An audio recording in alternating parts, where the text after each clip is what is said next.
à tous et bienvenue pour ce 7e épisode de Et si. Aujourd'hui avec moi pour discuter des transports en commun, j'ai Charles. Bonjour. Et Alex. Et bonjour à tous. Alors aujourd'hui, comme d'habitude, nous sommes en live sur badgeek.fr/live. Bonjour à ceux qui nous écoutaient en live. Vous pouvez aussi nous retrouver sur notre Tumblr, et-si-anticipation.tumblr.com. Et vous pouvez nous retrouver aussi sur Twitter, __si, et aussi sur YouTube, où vous retrouvez toutes les vidéos Et si Anticipation. Et comme vous avez pu le constater aujourd'hui, une petite nouveauté, on a un générique vidéo. Alors c'est une première version, pour vous montrer un peu à quoi ça ressemble, et c'est pour ça on remercie les gens de Xleak qui sont en train de lancer une web TV et qui ont choisi de nous diffuser, et donc ils nous ont fait un super générique. C'est trop la classe. Bref, aujourd'hui, de quoi va-t-on parler? Comme je l'ai dit tout à l'heure, on va parler des moyens de transport et on va essayer de se dire, de regarder un petit peu qu'est-ce que ça va donner dans le futur et comment tout ceci va évoluer. Et donc je laisse Charlie commencer. Et moi je vais vous parler des transports. Alors les transports, au jour d'aujourd'hui, ça prend beaucoup de place dans notre quotidien. Ça correspond à quoi? Ça correspond au vélo, au scooter, aux voitures, au transport en commun. Donc pour parler plus précisément de la voiture, l'automobile, c'est quelque chose qui concerne un Français sur deux. C'est-à-dire qu'un Français sur deux a sa voiture personnelle. Donc Oui. voilà, ça représente, ça situe bien un peu l'importance par rapport au quotidien, quoi. C'est-à-dire que malgré le fait que ça soit quelque chose d'assez privilégié d'avoir une voiture personnelle au jour d'aujourd'hui, un Français sur deux trouve que c'est indispensable puisqu'il en a une. Ça fait Il y en 30 a... millions de voitures du coup. Voilà, ça fait Ouais. 30 millions du coup. Truc Il y de en fou. a 700 millions dans le monde de voitures. Ah ouais. Voilà. 700 millions et une ou deux. Je sais plus. Sinon, donc là, je vous ai parlé des voitures. C'est sûr que c'est quelque chose qui est vraiment très présent. Il y a également les transports en commun pour ceux qui n'ont pas la voiture, tout simplement, ou ceux qui habitent dans des régions un peu plus propices au transport en commun, par exemple la région parisienne. Voilà, par exemple. Par Les exemple, régions condensées. Ouais, où il y a condensées. beaucoup de monde au mètre carré. Et où ça devient beaucoup moins intéressant la voiture. Ah ouais, c'est sûr. Donc pour les citer, il y a le train, le bus, l'avion, les bateaux, vous faites comme vous voulez, chacun son truc. L'Orlival. Et voilà, c'est ça. Et tout ça pour dire qu'en fait le trajet au fur et à mesure de l'évolution humaine, le trajet vers son lieu de travail est grandissant, donc il devient de plus en plus grand, on travaille de plus en plus loin. Et d'ailleurs, il me semble que ils ont fait des études en région parisienne où ils regardaient le temps de trajet moyen d'un Parisien pour aller travailler. Il me semble que c'était de l'ordre de 1h15. Ouais, c'est ça. C'est ça. retour. Ce qui, C'est ça. quand on y réfléchit, est assez énorme dans une journée finalement. Hein. En fait, c'est oui, plus... d'ailleurs c'est quelque chose qu'on va parler un peu plus tard dans le gain de temps. Mais voilà, le trajet c'est quelque chose qui est très important. Qui est très important, qui devient de plus en plus présent dans la vie au quotidien. Voilà, c'est là-dessus que je voulais terminer. Tout à fait. Et c'est surtout en fait le souci sur les régions parisiennes, c'est le ratio entre distance et temps qui est assez extrêmement horripilant comparé à la province où c'est plutôt tu vas faire plus de chemin mais finalement beaucoup moins de temps. Oui, Ouais. c'est vrai. Ça, c'est sûr. Mais tu parlais de tous ces transports, c'est-à-dire quotidiens. En fait, c'est un peu les habitudes qu'on a actuellement. Si on fait un cliché actuel, on regarde, on voit que en fait, soit t'habites dans les grandes villes où t'es proche de tout, ou alors tu peux te passer d'une voiture, très clairement. Voilà, à part pour les grandes situations, je pars en voyage et ainsi de suite, tu peux aller tout à fait faire t'acheter des trucs, aller travailler sans voiture. Par contre, Ouais. en province, c'est pas la même. C'est une donnée qui est encore ultra importante, qui te permet de cette accession à la voiture te permet une accession au travail et ainsi de suite pour les actifs, on va dire, qui est actuellement pas remplaçable. Voilà, c'est vraiment une habitude qui est ancrée, qui est très un peu vieille école, comme on va le dire. Mais ce temps de travail en voiture pour les provinciaux est plus qu'obligatoire. Voilà. En fait, ce temps de travail pourrait être annulé avec une chose qui finalement qui est peu habituelle actuellement, qui commence à se faire parce qu'on commence à avoir un développement d'un monde où la distance entre les gens, ça va être la connexion internet. C'est le télétravail. Alors qu'est-ce que c'est en gros? Vous êtes chez soi et chez vous, je veux dire, au lieu de faire votre travail en vous déplaçant 2 heures, faire votre boulot dans un bureau et revenir, vous faites ça chez vous. Vous faites exactement la même chose, sauf que vous travaillez sur votre matériel ou alors matériel prêté par l'entreprise, ainsi de suite, et vous faites qu'envoyer vos créations après à la boîte qui est peut-être aussi décentralisée elle aussi. Il y a d'ailleurs tout un tas de boulots qui s'y prêtent mieux que d'autres. Oui. Hein. Typiquement des choses de manufacture, on va éviter de le faire par télétravail, ça pourrait être compliqué. Mais des travails tels que graphiste, je sais pas, développeur informatique, etc. Informatique en général. Déjà ça aide beaucoup quoi à mon avis. On peut le faire de chez soi sans problème. Après, ça dépend de la connexion internet quand même. Hein. Voilà.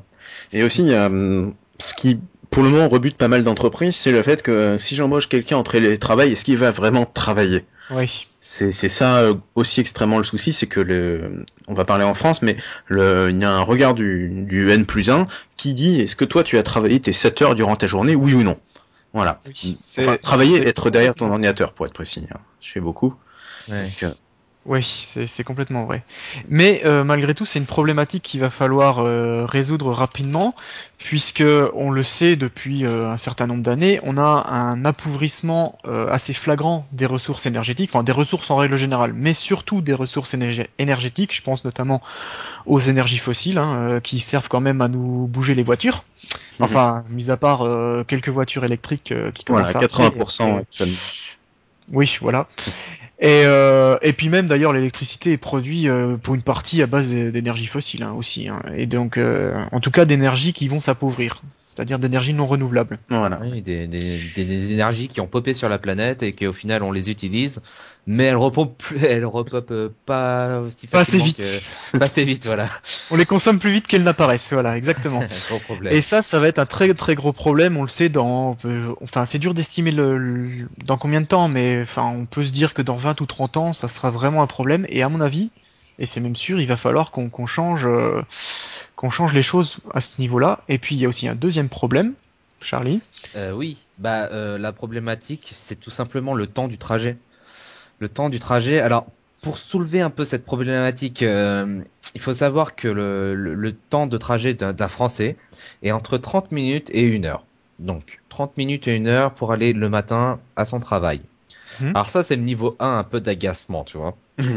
Ouais. Après, donc 30 minutes, 1 heure, ça veut dire que dans la journée, on va prendre entre 1 heure et 2 heures, vu qu'on va faire l'aller et le retour. Ouais. Oui, ça paraît logique jusque-là. Après, il y a un deuxième niveau d'agacement. C'est que ce trajet, il est payant. Enfin, il coûte quelque chose, l'essence, le ticket de métro, voilà. Et c'est pas l'entreprise en général, en grande majorité des cas en France, c'est pas l'entreprise qui paye ce trajet. Donc ça, c'est le deuxième niveau d'agacement. Et le troisième niveau d'agacement, c'est au niveau des grandes villes, quand il y a des bouchons, quand on a une panne ou quand on a tous les retards accumulés sur une grande ligne de RER et ainsi de suite. Voilà. Finalement, on sait pas combien de temps on va mettre en plus. C'est ça. En plus. Donc tous ces niveaux d'agacement en plus font que cette problématique commence à être vraiment grandissant. On parle d'un trajet de 2 heures par jour, c'est-à-dire 10% de la journée. Oui. Ouais, j'arrondis largement, mais 10% de la journée. Ouais, on est dans l'idée, ouais. On est dans l'idée, quoi. C'est énorme. C'est énorme et c'est quelque chose qui devrait, qui concerne tout le monde et qui concerne à haute échelle et qui est une vraie problématique dans les transports et dans les trajets du quotidien. Voilà. Ce temps qui pourrait être converti en temps de travail.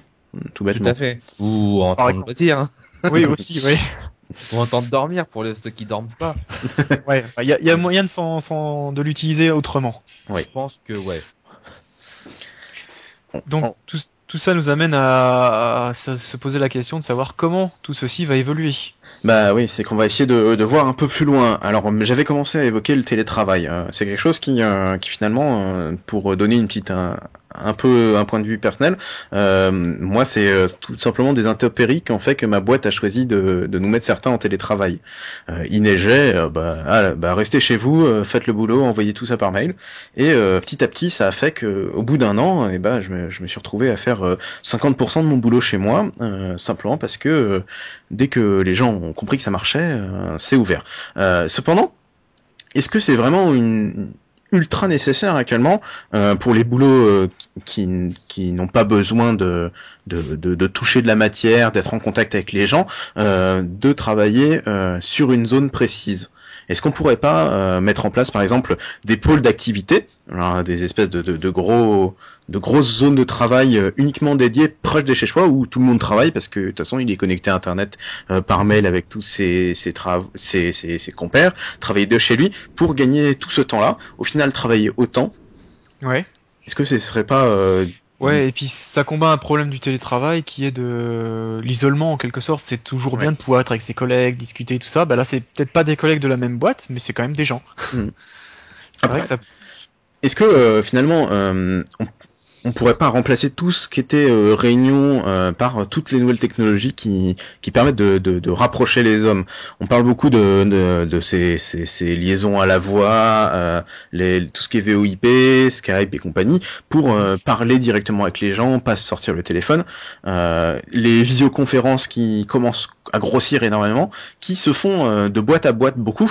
Voilà, c'est le boss de machin peut pas venir, on l'a en visioconférence dans la salle de visioconférence, go, voilà. On le fait aussi beaucoup entre les entreprises, entre les filiales. Tu sais, des fois, Ouais. t'as une boîte qui est à Paris et puis l'autre bout de la filiale qui est à Barcelone. Bah, on fait une visioconférence, quoi. Ça se fait déjà, ça. Donc on a déjà une partie de l'évolution de cette désacralisation de la zone de travail pour la mettre à chacun reste proche où il est, pour ainsi augmenter le nombre de temps de travail finalement. Tout à fait. D'accord. Et puis un bon exemple, c'est nous. Hein, on n'est pas tous dans la même pièce et puis on arrive quand même à se discuter et à faire un truc sur internet tous ensemble, comme si on était à côté finalement. Voilà, alors qu'il y a 500 km qui nous séparent. Voilà, facilement, oui. C'est sûr. Voilà, c'est un bon exemple de. Bon, c'est pas du télétravail, mais c'est l'utilisation des nouvelles technologies, on va dire. Mais après, est-ce que ça va pas un peu changer les transports qu'on va avoir? Comment on va appréhender le transport si nous déplacer n'est plus que du loisir? Oui, alors on peut voir deux choses. On peut voir une évolution, en effet, donc de l'utilisation des transports. Typiquement, on va se dire, voilà, j'ai plus besoin d'aller au boulot parce que mon boulot il est chez moi, donc qu'est-ce que j'ai besoin d'une voiture? Bah non, en fait, parce que finalement, les trajets que je fais, c'est 3 km par-ci et 2 km par-là. Bon, bah, je vais avoir, je sais pas, peut-être un truc, une espèce de vélo avec une charrette pour pouvoir ramener ses courses, et puis hop, voilà, on n'a plus besoin de voiture. Bon, on pourrait, du coup, se dire, finalement, changer nos habitudes, parce que d'arrêter de prendre par exemple la voiture pour tout et pour rien, c'est quand même quelque chose qui est assez vrai actuellement. On constate, tiens, je vais chez le boulanger à 300 mètres et je prends ma voiture, quoi. Bon, Ouais. c'est un truc qu'il faut changer donc dans les mentalités, parce que aujourd'hui, bon, voilà, et qui vont aussi être obligés de changer parce que bon, on se rend compte que l'essence est de plus en plus chère, etc., etc. Et bon, un jour ou l'autre, on va devoir y arriver aussi. Oui, c'est sûr. Donc ça, c'est le premier point. Ensuite, on peut imaginer une réorganisation des transports en commun, tout simplement parce que actuellement, enfin, bon, moi je suis en région parisienne, hein, Charles aussi, et puis Alex, tu connais bien. Oui. On constate que bon, il y a des trajets, enfin, le trajet à aller de la banlieue à Paris est très très simple. Bon, les autres, si tu vas de banlieue à banlieue, c'est la galère, c'est l'enfer. Tu mets 3 heures pour faire 5 km, quoi. Ça, c'est quelque chose qui pourrait évoluer aussi en réorganisant un peu plus la démographie du territoire, tout tout simplement parce que on pourrait se dire qu'on n'est pas obligé de centraliser toutes les entreprises sur Paris, puisque de toute façon les gens travaillent de chez eux, et se dire bah tiens on a des villes de différentes tailles certes, mais qui sont quand même importantes et qui ont donc un réseau en transport en commun suffisamment développé. Parce qu'aujourd'hui en France c'est ça quoi, il y a Paris qui a plein de transports et puis les autres villes qui ont quasiment rien quoi. Un petit tram par-ci, un petit métro par-là. Les grandes villes, oui. Voilà, genre Lyon. Lyon il y a quoi? Il y a Lyon, il y a le métro, t'as ouais, mais les Lib-like. Ouais, je crois que Lyon, il y a 2 lignes de métro et une ligne de tram, quoi, en gros. Voilà. Oui, mais ça va. Bon, c'est pas suffisant. Enfin, je suppose que c'est pas suffisant. Ça va en fonction de la population là-dessus. Je suis pas forcément d'accord. Mais c'est vrai que adopter un modèle allemand où c'est pas du tout centralisé dans une seule ville, voilà. Et ben, au final, tu travailles plus près de chez toi. Ouais, partout en Allemagne. Alors qu'en France, t'es obligé d'habiter à 1 heure de trajet de Paris pour travailler à Paris, quoi. Donc 1 heure par jour. Et 1 heure de temps et 1 heure de transport, donc d'énergie fossile utilisée. Bien sûr. Voilà. Bon, et puis bien sûr on parle de l'appauvrissement des ressources, mais on pourrait aussi parler d'ailleurs j'y pense que maintenant, mais de la pollution, etc. et tout ce que ça entraîne. Oui, tous ces facteurs écologiques. Des choses très très roses non plus quoi. Mais bon. Ouais. Donc en effet, il va falloir qu'on change nos habitudes aussi sur la manière d'utiliser les transports et donc sur la manière de les concevoir, de dessiner les lignes de train, les lignes de métro, etc. Voilà, de donner accès au partage des voitures, des chevaux et ainsi de suite, pour que ce soit plus actuel. On sait que très clairement c'est quelque chose qui est voulu par les grandes villes. Voilà, de toute façon, Paris avec le mise en place de tout ce qui va être Autolib, ce qui est Vélib et ainsi de suite. On va peut-être rentrer dans l'extrême qui est Londres, c'est-à-dire limite interdire les voitures en mettant une taxe d'entrée et ainsi de suite sur les villes. Ouais. Et c'est vraiment quelque chose qui est actuellement et qui est pas vraiment. On n'est pas des devins en disant qu'il va y avoir de moins en moins de voitures dans les grandes villes. Voilà. Ouais, d'ailleurs, ce qui est marrant, c'est que il y a 100 ans en arrière, il y avait des lignes de tram partout dans toutes les villes. On a détruit les lignes de tram pour faire de la place pour les voitures. Et aujourd'hui, on est en train de virer les voitures pour remettre des lignes de tram. Ouais. Comme quoi, la boucle est bouclée peut-être. Bref, tout ça nous amène aussi à s'intéresser d'un point de vue un peu plus, cette fois-ci technologique, de l'évolution de ces moyens de transport. Là, on vient de parler de la logistique. Comme quoi la logistique pourrait, des habitudes, comme quoi les habitudes et la logistique pourraient changer. Là, je voudrais aborder le point de vue technologique de la chose par rapport au trajet. Donc, par rapport tout simplement aux évolutions que nous apporte déjà la technologie dans le trajet. Je vais passer rapidement sur le fait que le trajet devient de plus en plus confortable. Donc, par exemple, pour l'automobile, tu as des conduites qui sont beaucoup plus souples qu'auparavant. Et je pense que ça va tendre à s'évoluer. Un secteur qui a été beaucoup révolutionné ces derniers temps, c'est la sécurité. Et je pense que il y a encore de la marge. On parle de la conspicacité par rapport aux panneaux, par rapport aux passants qui peuvent passer juste devant votre voiture au dernier moment, et la voiture qui freine tout seul parce qu'elle aura des radars de proximité. Ouais. Ça se fait déjà et ça se développe beaucoup. On parle aussi d'une technologie qui te permettrait je parlais du radar de proximité, mais cette fois-ci à l'avant, pour capter un peu les voitures qui sont devant. Mais on pourrait également s'accrocher à une voiture. Et là, ça serait pratique. Une voiture qui te dit, qui envoie juste un flux de communication et qui dit, moi je vais à Lyon. Et toi, tu dis, moi je vais un peu plus loin que Lyon. Je m'accroche à toi pendant X temps. Et après. Je vais rendre la conduite à l'utilisateur. Ça, c'est quelque chose qui est prévu, qui pourra se développer. Ça permettra de fluidifier, d'éviter les bouchons, notamment, ce système. Les systèmes qui te permettent, là, on parlait un peu de s'accrocher à une voiture, mais pourquoi pas la voiture qui conduit tout seul. Et là, je pense à la Google Car. Très bon exemple, en effet. très On bon en entend exemple. beaucoup parler en plus en ce On moment. entend beaucoup parler. Bon, alors, actuellement, c'est une voiture qui se conduit toute seule en Californie, sauf que pour qu'elle se conduise toute seule, il faut 2 examinateurs, enfin Voilà. deux personnes. Bon, Parce que pour l'instant, c'est pas c'est- très rentable. c'est la législation qui pose problème pour l'instant. Oui, c'est ça. Ils Mais sont bon, obligés d'avoir quelqu'un derrière le volant. Parce que la voiture Mais c'est- techniquement fonctionne. C'est Oui. c'est vraiment des plans qui Voilà. actuellement sont en place, mais oui, comme on a Le expliqué problème, dans un c'est la récit sécurité précédent. qui est derrière. Hein. Oui. Voilà. Puis qu'on n'a pas encore Euh, confiance en la technologie. Alors sur cette technologie-là, il y a trois grands types de chantiers qui a été exploré. C'est la voiture enfin des routes qui sont banalisées avec des communicateurs de type, je sais pas, Bluetooth, qui sont installés de part et d'autre de la route. Ça coûterait très très très cher. Il y a Ouais. un autre type qui est la balisation, enfin le circuit qui sera fait directement par GPS.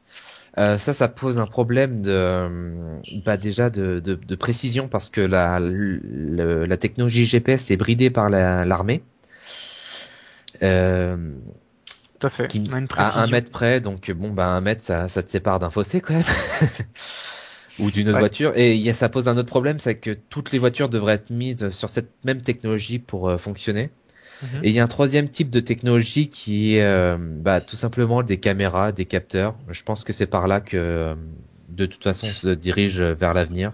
C'est-à-dire tout à fait. des caméras qui analysent et qui, grâce à des logiciels très très perfectionnés, permettent de savoir la route. Voilà, Tout à fait. En fait, c'est une voiture qui Euh, s'adapte à la route actuelle et pas l'inverse, hein, ce qui c'est ça. coûterait trop cher. Oui, exactement.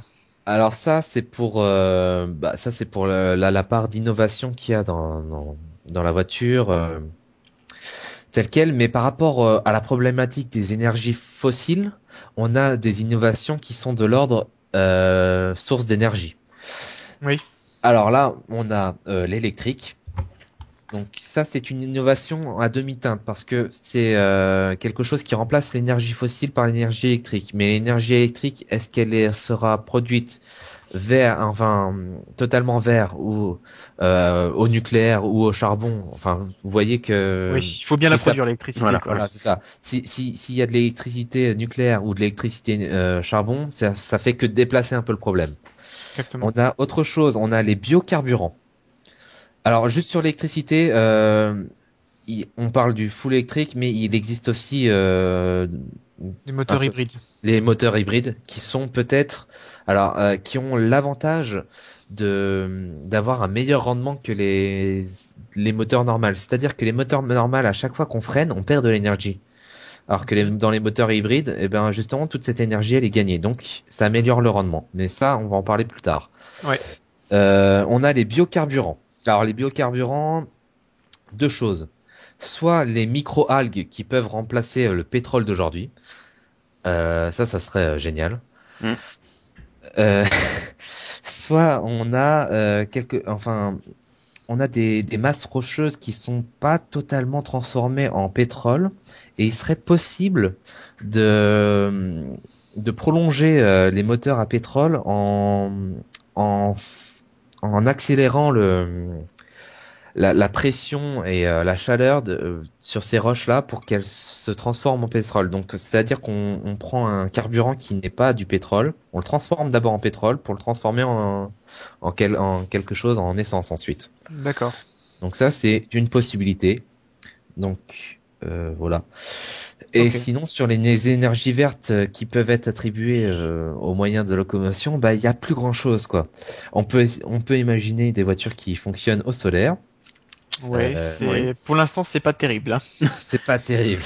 On va dire, faut pas être très lourd. Voilà. Oui. Voilà, c'est ça. Et bon, si ça fonctionne que en Afrique, et encore que là où il y a du soleil, que dans les déserts, ça paraît moyen bien, quoi. Mhm. On a d'autres systèmes, d'autres systèmes. Non, on peut imaginer des voitures qui fonctionnent au vent. Ça s'appelle des chars à voile. Voilà. Oui, c'est vrai. Et Mais pourquoi après pas tout, pourquoi pas? Pourquoi pas? Pourquoi pas? Peut-être que dans 200 ans, l'humanité sera obligée de fonctionner à ça, quoi. Oui, On ne sait Ouais. pas. sûr. Et à part ça, à part les voyages de canons humains, comme dans Anna, je vois pas grand-chose. Oui, non, alors là, c'est un peu plus compliqué, quoi. Un peu plus compliqué à mettre en place, mais pourquoi pas? Bon, après, en effet, comme tu le disais, une autre option, c'est quand même de mieux utiliser l'énergie qu'on possède, et donc d'améliorer le rendement des moteurs et des machines qui nous déplacent. Alors, on peut, comme tu le disais, utiliser par exemple les moteurs hybrides, qui mélangent donc un moteur électrique et un moteur thermique classique type essence. Et puis que, en effet, quand il freine, il récupère l'énergie cinétique pour la transformer en électricité, pour après pouvoir refaire rouler la voiture. Ça fait une espèce de boucle sans fin, qui n'est pas réellement sans fin, puisqu'il faut quand même consommer un peu d'essence pour, notamment quand il y a besoin de faire des grosses accélérations, des choses comme ça. Mais t'as forcément des pertes. Donc, Il y a forcément des pertes, mais on se rend compte que les moteurs consomment beaucoup moins, en fait. Je crois qu'on descend à des 3 litres au 100, quelque chose comme ça. Oui, c'est ça. Alors que bon... Sur des rendements qui dépassent les 80-90%, alors que sur du moteur thermique, on n'est pas capable de dépasser du 55%. Voilà. Ce qui est quand même... En niveau rendement, oui, c'est très important. Oui, tout à fait. Et puis on peut imaginer aussi, alors je sais pas si c'est techniquement possible parce que ça n'a pas évolué depuis un certain nombre d'années, mais vraiment améliorer cette fois-ci que le moteur thermique à lui-même, quoi. C'est-à-dire qu'il consomme moins, quoi. Alors quel procédé, je ne sais pas, mais bon, on pourrait l'imaginer. ouais. Parce que moi j'ai une petite crainte, c'est pas une crainte, mais c'est une question sur le fait de changer de module d'énergie principale pour la voiture. On a depuis pas mal d'années maintenant le GPL qui est en place, Ouais. et c'est quand même ça pose pas mal de soucis, sans parler des valves et compagnie, mais pour trouver ton essence, ton GPL, qui est pas disponible partout. Donc un changement rapide vers de l'électrique ou alors du autre que essence, ça va être quand même compliqué. On va tomber sur les mêmes problématiques que le passage au GPL où tu te retrouves avec ta voiture au GPL des fois à pas trouver de stations d'essence qui ont du GPL, quoi. Tout à fait, et c'est d'ailleurs à mon avis une fois qu'on aura trouvé la technologie, le plus gros problème à gérer, ça va être cette transition. Clairement, ça va être compliqué. Typiquement, là, on est en train de dire qu'on va installer des stations pour recharger sa voiture, des stations électriques un peu partout. Ouais, c'est bien, sauf que tu mets 8 heures pour recharger ta voiture, alors que l'essence, tu mets 30 secondes, quoi. Ouais. Il va y avoir des problèmes. Donc, en effet, il y a tout un tas de choses à réfléchir là-dessus, et à mon avis, la transition va être difficile. Maintenant, on peut aussi se dire que pour faire évoluer dans le bon sens nos transports, on va essayer de travailler aussi sur tout ce qui est la vitesse et l'efficacité. On constate tous, quand on prend le train, quand on prend le RER, quand on prend le métro, que le machin il est en panne, là ça roule pas parce qu'en fait il y a trop de trains, il y a des bouchons dans les trains, tatati tatata. Bon bref, on l'a tous vécu. On pourrait se dire aussi qu'on arrive à améliorer ça, même s'ils essayent continuellement, mais bon, Ouais. je crois que c'est pas encore parfait. Hein. Et puis surtout, on pourrait imaginer surtout augmenter la vitesse des transports. On a le TGV bien sûr, mais on a aussi d'autres trains à très grande vitesse. Alors Alstom a sorti l'AGV, si je me trompe pas dans le nom. C'est une automotrice à grande vitesse. Alors c'est en cours de développement, qui sur les plans irait quelque chose comme 2 fois plus vite qu'un TGV, quoi. Bon, Ah ouais. voilà. Alors là, Dans les 600 km/h. je crois qu'ils avaient annoncé 550 de vitesse de croisière. C'est énorme. Bon, évidemment, à une vitesse comme ça, tu vas pas faire un arrêt tous les 3 km. Non. Puisqu'il faut le temps de freiner quand même à un moment et d'accélérer. Mais bon, sur des très grands trajets, genre d'un bout de la France à l'autre bout de la France sans arrêt, tu vois. Voir de l'Europe à l'autre bout de l'Europe. Aussi, il a le temps de se lancer le train, à mon avis, quoi. Et puis, juste une anecdote, j'avais vu un projet alors je ne saurais plus le nom, mais en gros, le projet consistait à construire des immenses tuyaux, comme dans Futurama, mais version où on passe un train dedans, quoi. Sauf que Un au lieu tunnel que ça sous la Manche, like.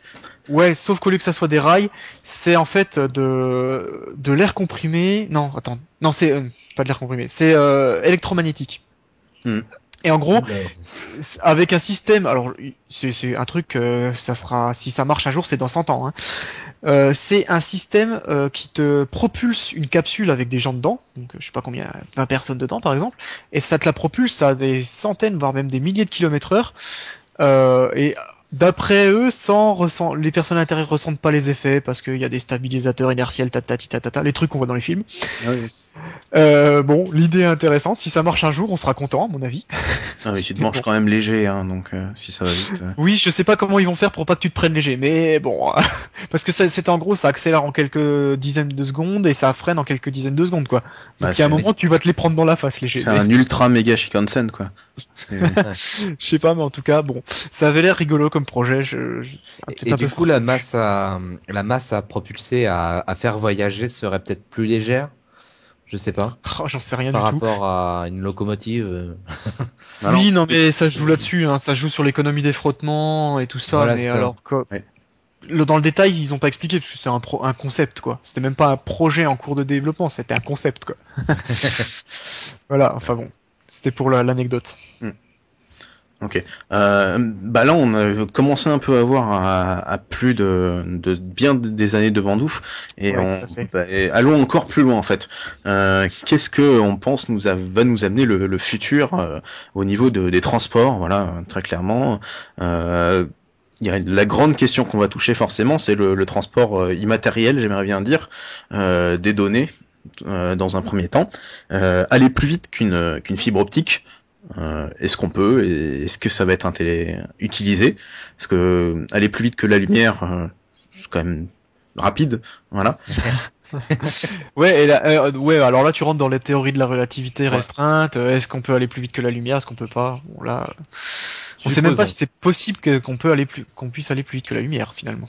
Voilà, c'est ça. Donc en fait, ça va être pour les données, ça va être principalement ça le souci. Ça va être, j'envoie mes données à vitesse lumière, très clairement. Comme ça, j'ai un ping de fou.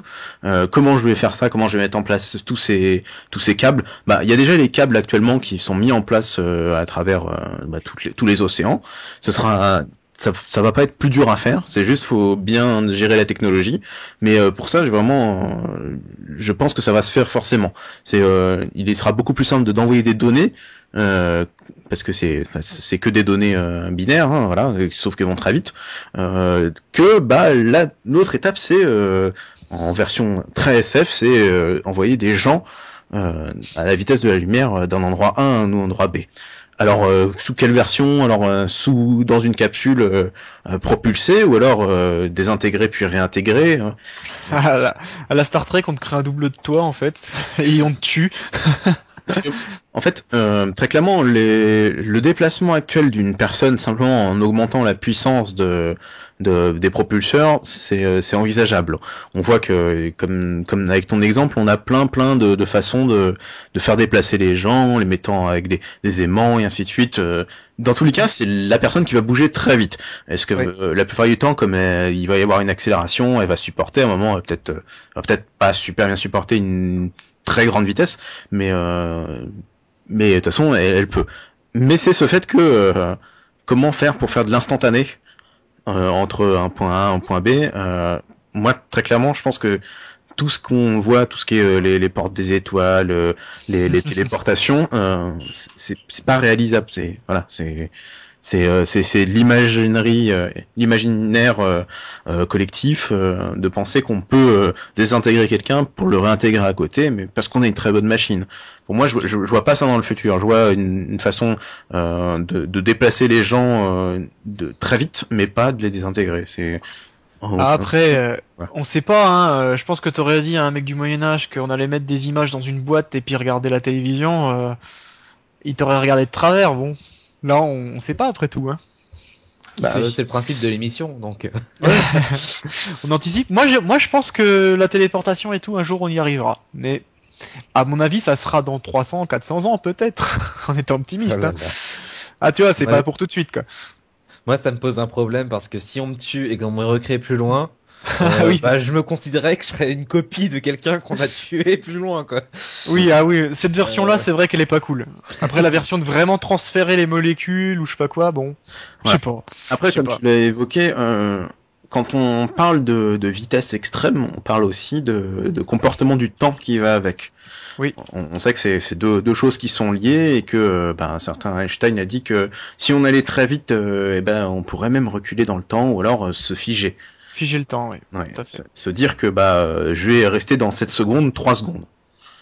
Voilà. Simplement parce que je vais à une vitesse qui Oui, ça veut dire que la personne qui voyage n'a pas l'impression de pas perdre du temps. Par contre, dans le monde à côté, le temps c'est cool quand même. Donc bon, Voilà. à En voir. même temps, si on te désintègre. Alors du coup, je vais faire du teasing pour une peut-être éventuelle prochaine émission. On n'a pas décidé, mais on verra, on va le décider.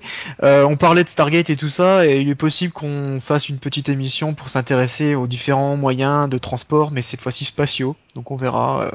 Et qu'est-ce qui nous attend dans le futur. Il y a plein de super inventions qui sont très intéressantes, donc peut-être qu'on en parlera. Mais bon, pour aujourd'hui, on arrive à la fin de cette émission. Eh oui. Donc on vous remercie tous de nous avoir écoutés. Et puis la prochaine émission sera enregistrée en live comme d'habitude sur badgeek.fr/live le mardi 12 mars à 21h. Et puis comme d'habitude on annoncera le thème de l'émission sur le Tumblr 1 ou 2 semaines avant. Voilà.